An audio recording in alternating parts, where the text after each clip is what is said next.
JD Vance went on a podcast that has no views whatsoever. And on the podcast, he has some choice words. He brought up Kayagate, Doctober 7, Shocktober 7, controversy on Pod Force One. I don't even know who the this podcast is, and the podcast setup is so silly that it unironically feels like it was AI when I first saw it. But let's take a look at what he had to say. He has this command place, which is basically if I snap my finger and point, he will run to that place and lay down. You don't have to zap him. No.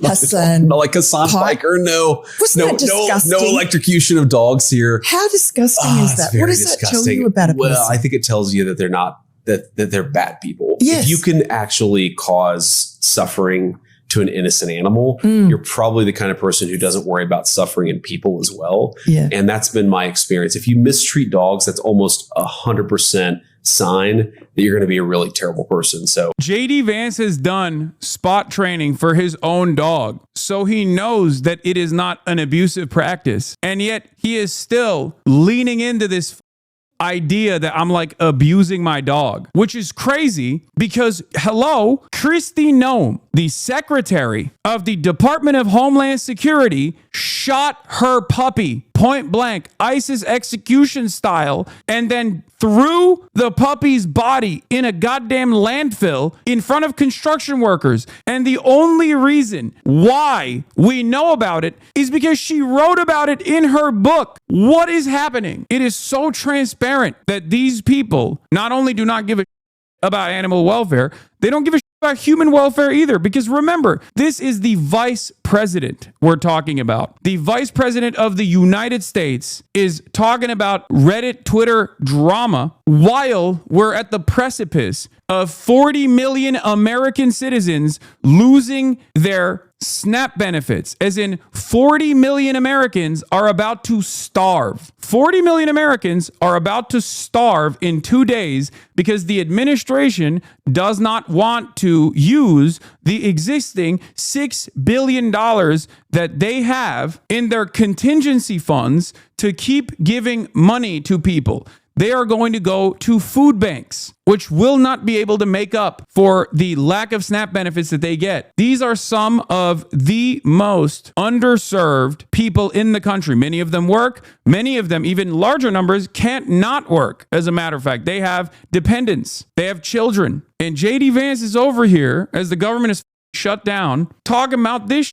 It blows my mind, dude. It blows my mind. I cannot believe that this is where we're at. Department of Homeland Security Secretary, once again, literally killed her puppy. Point blank executed her puppy, dumped his body in the landfill. None of these people care about animal welfare. The administration is shutting off 40 million people's SNAP benefits because they simply don't want to fund it. They simply want to make people suffer. They don't even care about human welfare. And this is what he's talking about. What will it take for Americans to realize that this is like clearly another cycle of distraction? These people do not care about you. They do not care about their own voters. Because remember, the reason why the government is shut down to begin with is because the Democrats are not funding the CR because they want to make sure that the Republicans come back to the table. This is the only point of leverage that the Democrats have. They want the Republicans to come back to the table and fund the ACA subsidies so that their own voters, Republican voters in rural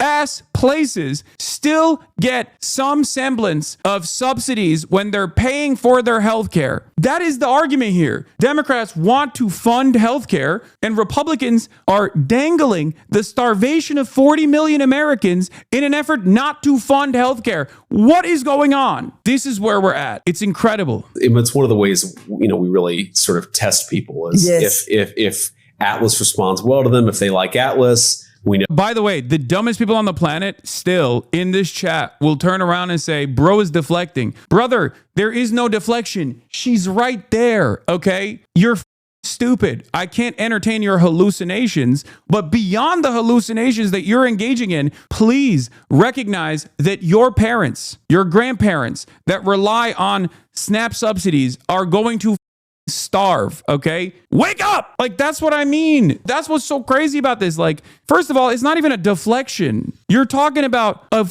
vice president that also has spot trained with the place command their own dog. So he knows what that is. He knows that that's not an abusive practice at all. Many people don't, okay? Many people don't understand it. The very fact that JD Vance knows what that is, knows his own Department of Homeland Security secretary shot and killed her own puppy means that they don't give a fuck about any of this.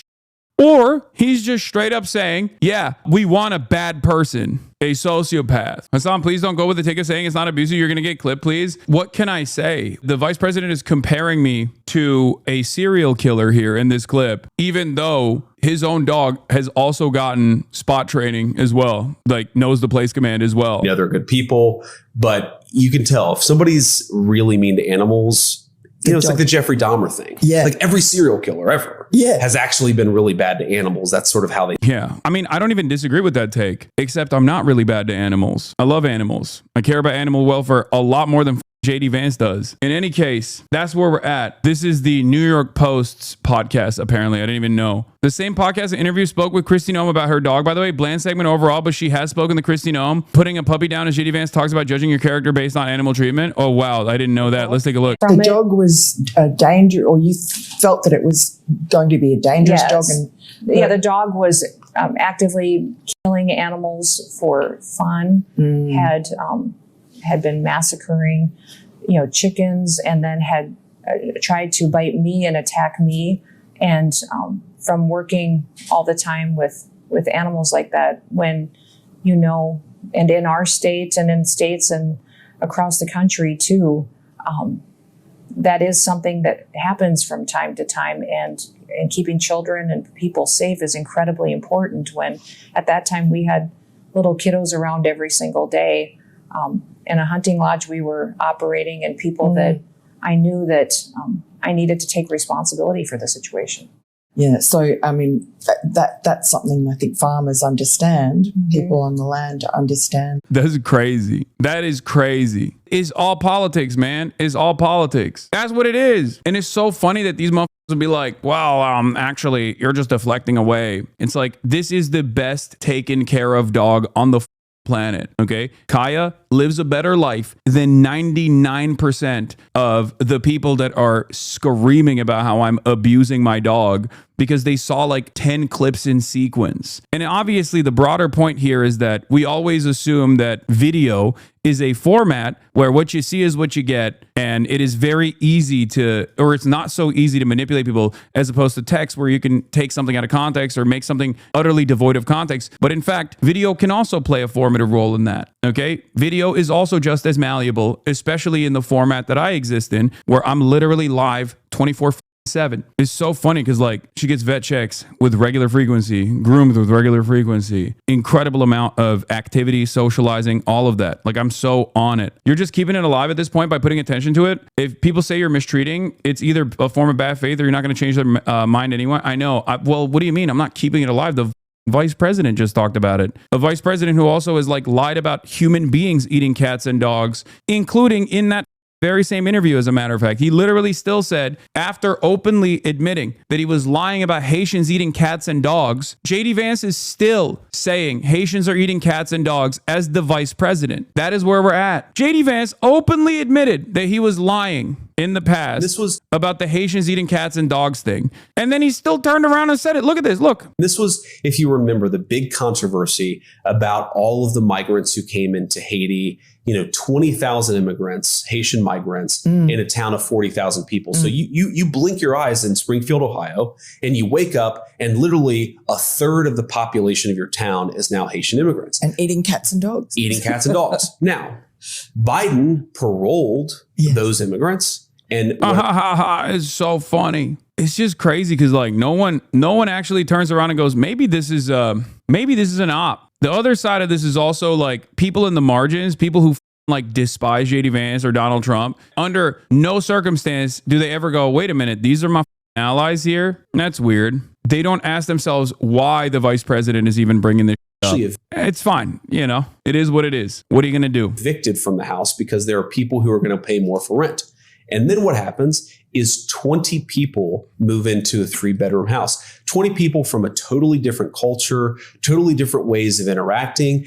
again, we can respect their dignity while also being angry at the Biden administration for letting that situation happen and recognizing that their next door neighbors are going to say, well, wait a second. What is going on here? I don't know these people. They don't speak the same language. Insanely racist, bro. We are officially straightforwardly in like neo-Nazi territory with the way that these guys talk about things. That I do. And because there are 20 in the house next door, it's a little bit rowdier than it was. Dog, your wife is Indian. Your wife is Indian, big dog. What is happening? This is what I mean. Like, this is what is just so crazy to me. Your wife is Indian. Your children are Indian, okay? Of Indian descent. And you're out here hitting white supremacist lines over and over again. Like, I don't understand it. These people do not even consider their immediate family members when they talk like this. Do you not realize that this kind of sentiment, if it continues to fester, will inevitably make your wife's life much harder, your children's lives much harder? I guess a lot of these guys get to talk like this because they kind of feel as though their wealth and their position will protect them. But this is a very dangerous game. This is a very, very dangerous game that they're playing. I don't think they understand. I do not think they recognize what kind of impact this will have in their own lives if left unrestrained. Brother, you're talking about the vice president. I think he's going to be okay. Yeah, for the time being. But who's to say he maintains his grip of power? Who's to say that the Republican Party doesn't even become more increasingly white supremacist and starts talking about deporting all Indians from the United States of America, including J.D. Vance's wife? He's a high profile person. His wife is Indian. His children are Indian. You don't know. You don't know where this can go. Do you not understand? This is the problem with fascism, because there's an endless thirst for more violence. And it's not that crazy to think Mike Pence was the vice president. And by the end of Donald Trump's first term, Donald Trump's own fan base was storming the halls of the Capitol looking for him so they could literally hang him. So do you think it's that crazy? There is a direct incident that took place with the past administration where the vice president was in the crosshairs. They built nooses. So yeah, I don't think we fully comprehend. And I don't even think this dip fully comprehends like what kind of violent forces he's entertaining. Yes, he does. He thinks he can lean into it and that won't be sweet. I'll give you an example of another person who has done this his entire life. Dinesh D'Souza. Okay. Dinesh D'Souza is racist as hell. Dinesh D'Souza went to prison under the Obama administration for campaign finance fraud. He did straw donations on a race for his friend who lost by like 25 points. He's a moron, right? And he has spent his entire life in the far right. Dinesh D'Souza has quite literally promoted Nick Fuentes, as a matter of fact. Like, that's how racist he is. Dinesh D'Souza the other day was like, when did the Republican Party become so anti-Indian? I wonder why. Your son-in-law, Dinesh, was on Zohran Mamdani for eating rice with his hands. How did the Republican Party become so racist against Indians, I wonder? Tokens get spent, okay? Tokens eventually get spent. It doesn't work that way. And they are usually the first to go, as a matter of fact, because they're more accessible. If your entire movement is built around these racialized boundaries, these inalienable qualities that must be forcibly excised from the land, eventually they are going to come for you. Eventually they're going to come for your loved ones. The idea that this movement that you are leaning into is not going to eventually harm your loved ones is so stupid. It's already inappropriate, even if you didn't have an Indian wife. It's ridiculous. It's violent. It's unacceptable. But you are in an exceptionally weak position. Are you threatening the VP, bro? You're going to make the lives harder, the VP's fam harder by making a woke comeback? What do you mean? I'm not making a threat. I'm saying leaning into racist narratives is eventually going to harm his loved ones if those racist narratives remain unchecked. That's the point. Like, the forces that he is promoting are eventually going to come for him and his loved ones. Americans are indiscriminately discriminatory,